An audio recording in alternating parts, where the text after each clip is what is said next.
صحابی کا قول ہے یا پوری امت کا اجماع ہے، اصل اس کی قرآن و سنت ہے، آگے پھر ان مسائل کا حل ہے۔ جس طرح خالق کائنات جل جلالہ قرآن مجید فرقان حمید میں فرماتا ہے انزل من السماء ماء، یہ سمجھانے کے لیے قرآن سے مثال دیتا ہوں۔ اللہ فرماتا ہے ہم نے آسمان سے پانی نازل کیا، اب آسمان سے جو پانی اترا تھا بارش کی صورت میں، زمین نے اس پانی کو جذب کیا۔ جب زمین نے پانی جذب کیا، پانی کا نام بھی ایک تھا اور پانی کا ذائقہ بھی ایک تھا۔ پانی کے نام جو آسمان سے اترے وہ الگ الگ نہیں تھے۔ آسمان سے جو پانی اترا بارش کی صورت میں، نام ایک ہی تھا کہ یہ مائع مطلق ہے، یہ بارش کا پانی ہے۔ الگ الگ نام نہیں تھے، ذائقہ بھی ایک ہی تھا۔ زمین نے جب جذب کر لیا اس پانی کو، تو زمین جذب کرنے کے بعد جب زمین نے اس پانی کو واپس لوٹایا پھلوں کی صورت میں، وہی پانی انگور میں ہے، وہی پانی کھجور میں ہے، وہی پانی مالٹے میں ہے، وہی پانی تربوز میں ہے، وہی پانی جڑی بوٹیوں میں ہے۔ ذائقہ بھی سب کا مختلف ہے اور نام بھی سب کے مختلف ہیں۔ یہی اس کا جواب ہے امام اعظم ابو حنیفہ رحمۃ اللہ علیہ نے قرآن و سنت کے پانی کو اپنے سینے میں جذب کیا اور 5 لاکھ مسائل کی صورت میں اس مسائل کا حل جو ہے اس پانی کی صورت میں امت کو پیش کر دیا۔ سبحان اللہ۔ پانی جب زمین جذب کر رہی تھی، نام ایک تھا، ذائقہ ایک تھا۔ اسی طرح جب امام اعظم ابو حنیفہ رحمۃ اللہ علیہ نے قرآن و سنت کے علم کو اس پانی کو اپنے سینے میں جذب کیا تو نام اس کا قرآن و سنت ہی ہے، لیکن سینے میں جذب کرنے کے بعد جب مسائل آگے پیش ہوئے، امت کی آگے ضرورتیں مختلف ہوئی، جس طرح زمین نے امت کی ہر ضرورت کو پورا کیا، ہر بیماری کا علاج زمین کی جڑی بوٹی نے اس بیماری کا علاج نکالا۔ جس طرح امت کو حاجت پیش آتی رہی، جس پھل کی ضرورت ہوئی، زمین نے اسی طرح کا پھل، پانی ایک ہے لیکن اس ذائقے کو تبدیل کر کے امت کی حاجت کو پورا کیا ہے۔ اسی طرح پیچھے فیض قرآن و سنت کا ہی ہے، آگے امت کو جس مسئلے کا حل درکار ہوا ہے، امام اعظم ابو حنیفہ نے اس پانی کو جذب کر کے امت کو 5 لاکھ مسائل حل کر کے دے دیے۔ سبحان اللہ۔ یہ فقہ حنفی نہ قرآن کے خلاف نہ نبی کے فرمان کے خلاف۔ امام اعظم ابو حنیفہ رحمۃ اللہ علیہ جنہوں نے اس بات کو تیار کر کے امت کو دیا ہے، آپ کی ذہانت کتنی ہے۔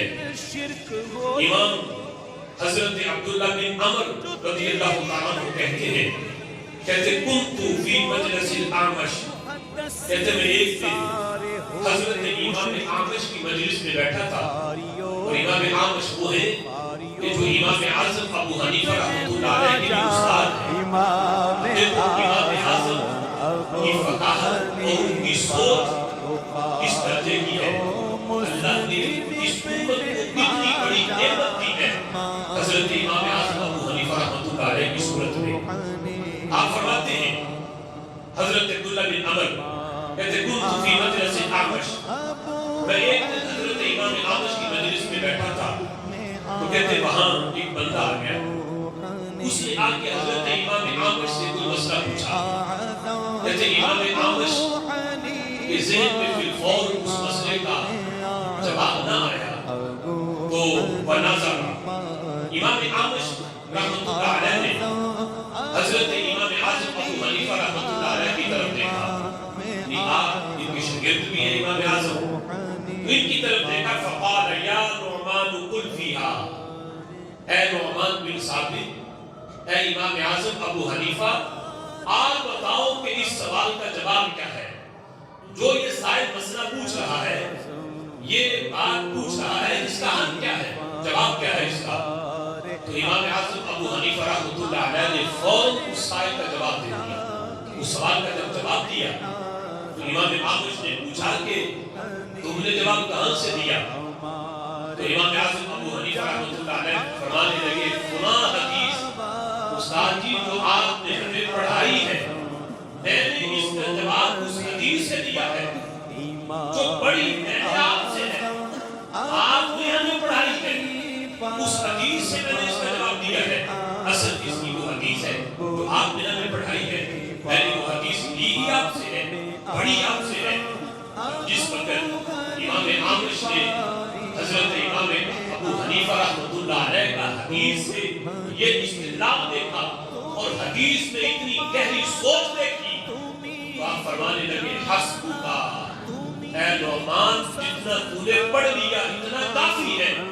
میں نے 100 دن لگا کے جو تمہیں پڑھایا ہے تم نے ایک لمحے میں وہ سارا پڑھ کے سنا دیا ہے. سبحان اللہ. مجھے 100 دن لگے یہ حدیث تمہیں پڑھاتے ہوئے میری ذہن کے اندر وہ بات نہیں آئی کہ اگر کوئی یہ مسئلہ پوچھے اس مسئلے کا حل بھی اس حدیث کے اندر موجود ہے. اس مسئلے پر بھی یہ حدیث پیش کی جا سکتی ہے, اس مسئلے کے حل میں بھی یہ حدیث سنائی جا سکتی ہے. میرے ذہن میں یہ بات نہیں تھی. میں نے حدیث محفوظ ضرور کی ہے لیکن مجھے یہ پتہ ہی نہیں تھا کہاں کہاں یہ حدیث چلانی ہے اور کہاں کہاں یہ حدیث پیش کرنی ہے. کہنے لگے خاتم کر کے لوگوں کو یا معاشر الفقہاء انتم اطباء ونحن السیادلہ. کہنے لگے اے فقہاء سنو, تم صرف طبیب ہو اور ہم صرف پنساری ہیں. طبیب کا کام ہے صرف نسخہ لکھ کے دینا اور پنساری کا کام ہے جڑی بوٹیوں کو محفوظ کرنا اور جڑی بوٹی رکھنا. پنساری کو یہ پتہ نہیں ہوتا کہ کون سی جڑی بوٹی کس کے ساتھ ملائیں تو کون سا نسخہ تیار ہوتا ہے.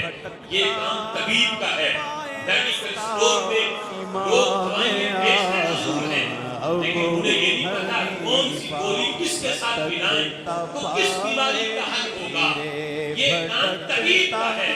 تو کہنے لگے کہا تم صرف طبیب ہو, تمہیں جڑی بوٹیوں کا پتہ کوئی نہیں اور اپنے آپ کو خاطب کر کے کہ ہم محدث ہو صرف پنساری ہیں, ہمیں نسخوں کا پتہ کوئی نہیں. لیکن کہتے ہیں اے امام اعظم تم طبیب بھی ہو تم پنساری بھی ہو, تمہیں نسخوں کا بھی پتہ ہے کہ کون سا نسخہ کس بیماری پہ عمل کرتا ہے اور تم نے حدیثیں بھی جمع کی ہوئی ہیں اور تمہیں یہ بھی پتہ ہے کون سی حدیث کس مسئلے کے حل پہ پیش کرنی ہے.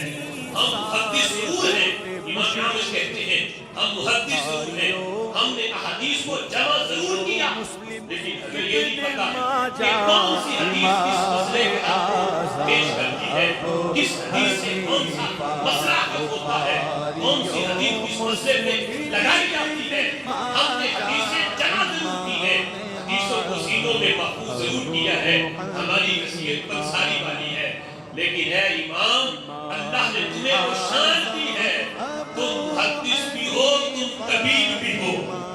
قرآن کے مقابلے میں حدیث کے مقابلے میں اپنی قیاس سے مسئلے حل کرتے ہیں. قیاس یعنی اپنی رائے سے مسئلے حل کرتے ہیں اور قرآن کے مقابلے میں کرتے ہیں, حدیث کے مقابلے میں کرتے ہیں. فقہ حنفی کا چونکہ مدون آپ نے تدوین شروع ہو چکی تھی تو امام ابو جعفر صادق رحمۃ اللہ علیہ سے آگے جو ہے شکایت کر دی امام اعظم نے. امام جعفر صادق نے جس وقت امام اعظم ابو حنیفہ رحمۃ اللہ علیہ کو بلایا کہا کہ آپ کی یہ شکایت ملی ہے کہ آپ قرآن و سنت کے مقابلے میں اپنی قیاس پیش کرتے ہو, رائے پیش کرتے ہو اور رائے سے مسئلے بیان کرتے ہو. امام اعظم ابو حنیفہ رحمۃ اللہ علیہ آپ فرمانے لگے, آپ کہتے ہیں کہ اگر میں قرآن کے مقابلے میں حدیث کے مقابلے میں اپنی قیاس پر عمل کرتا اور اپنی رائے سے مسئلے حل کرتا کہتے پھر میں وراثت میں بیٹی کا حصہ بیٹے سے دگنا کرتا. حالانکہ قرآن میں ہے کہ بیٹی کا حصہ بیٹے کے مقابلے میں کم ہے اور بیٹے کا دگنا ہے, بیٹی کا کم ہے. کہتے ہیں یہ قرآن کی نص کثیر ہے. اگر میں اپنی رائے سے مسئلہ بیان کرتا تو پھر رائے تو یہ کہتی ہے, سوچ تو میری یہ کہتی ہے کہ بیٹی کا حصہ دگنا ہونا چاہیے کہ بیٹی جو ہے وہ بیٹے کے مقابلے میں جسمن کی کمزور ہے, وہ باہر جا کے کما بھی نہیں سکتی. بیٹا جسمانی لحاظ سے اللہ نے عورت کے مقابلے میں مرد کو طاقت بھی زیادہ دی ہے. اب اجازت باہن آئے نساء کہ مرد جو ہے عورت کی نسبت زیادہ کم چھوٹی ہیں وہ بڑے نکل کے کما بھی سکتے ہیں. اس لیے باپ کی وراثت جو باپ نے چھوڑی ہے رائے کو یہ چاہتی ہے کہ بیٹی کو حصہ زیادہ ملنا چاہیے اور بیٹے کو کم ملنا چاہیے. کہ بیٹے کو کم بھی مل جائے تو گزارا ہے, بیٹی کو زیادہ ملے رائے میری یہ چاہتی ہے. لیکن میرے امام کہتے ہیں میں نے اپنی رائے کو نہیں دیکھا, میں نے رب کا قرآن دیکھا ہے کہ قرآن میں اللہ نے بیان کر دیا کہ بیٹے کا حصہ بیٹی کی نسبت دگنا ہے. میں نے اپنی رائے کی نہیں مانی, میں نے رب کے قرآن کی مانی ہے. اس لیے کون کہتا ہے کہ میں اب قرآن کے مقابلے میں یا حدیث کے مقابلے میں اپنی رائے بیان کرتا ہوں. امام اعظم ابو حنیفہ رحمۃ اللہ علیہ کی جو فقہ ہے جسے آج فقہ حنفی سے تعبیر کیا جاتا ہے, فقہ مالکی فرد واحد کی فقہ ہے, فقہ امام احمد بن حنبل کی حنبلی فقہ وہ فرد واحد کی فقہ ہے, فقہ شافعی فرد واحد کی فقہ ہے. لیکن فقہ حنفی ہزاروں علماء کی مجلس شورا بنا کر امام اعظم ابو حنیفہ اس میں مسئلہ رکھتے اور کہتے بتاؤ اس مسئلے کا حل کیا ہے. ہزاروں علماء میں وہ مسئلہ ڈسکس ہوتا, پھر جو رائے ترجیح پاتی اسے امام کہتے اس مسئلے کو فلاں باب میں لکھ دو. پھر جا کے ہزاروں علماء میں وہ مسئلہ کئی دن تک بحث و مباحثہ ہو کر قرآن کی آیات پھر احادیث کی روشنی میں اس مسئلے کو پرکھا جاتا. پھر جا کے اس مسئلے کو جو ہے وہ قرآن و سنت سے ٹکراتا نہیں, کسی صحابی کے قول سے تو نہیں ٹکراتا, یا اجماع امت سے تو نہیں ٹکراتا. پھر جا کے اس مسئلے کو لکھا جاتا.